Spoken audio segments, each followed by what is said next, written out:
একটি রাজনৈতিক দলের কিছু ব্যক্তি বা বেশ কিছু ব্যক্তি বিভিন্ন জিনিসের টিকিট বিক্রি করে বেড়াচ্ছে, বিভিন্ন জিনিসের কনফার্মেশন দিয়ে বেড়াচ্ছে। আমরা ধানের শীষে ভোট দিলে আমরা জান্নাত পাবো, এটা আমরা বলতে পারি।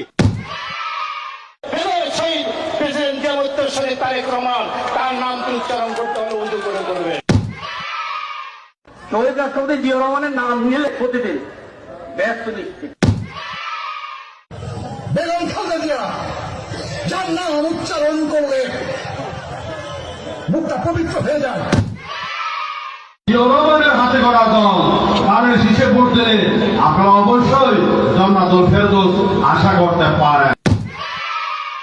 আপনার স্বামী যার পায়ের নিচে আপনার বেগ, সেই পুরুষ মানুষগুলো এখানে উপস্থিত আছে, তাদেরকে বলবো বাড়ি বাড়ি গিয়ে মা বোন চাচি খালাদের বলে দেবেন ভোট ধানের শীষে দিতে হবে। যদি ধানের শীষে ভোট না দেন, এই মহিলাদেরকে বলছি আপনারা জান্নাত পাবেন না।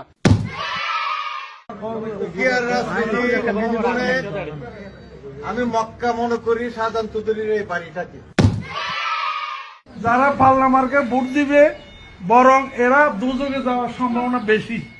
বিভিন্ন বাড়িতে যাইয়া আমাদের ধানের শীষের পক্ষে কথা বলবে। নেতা এই হযরত ওমর রাদিয়াল্লাহু আনহু চার খলিফার এক খলিফা, আমার নেতা শহীদ প্রেসিডেন্ট জিয়াউর রহমান চার খলিফার মতো একজন, আমার নেতা তারেক রহমান, হযরত আলী রাদিয়াল্লাহু আনহু, আমার নেতা মা ফাতেমা বেগম খালেদা জিয়া। আমরা মদিনা ইসলামের চর্চা করি, আমরা মদিনা ইসলামে বিশ্বাস করি। শরিয়া আইনের ব্যাপারে ওটাও বলেছে কিন্তু যে আমরা শরিয়া আইনে বিশ্বাস করি না।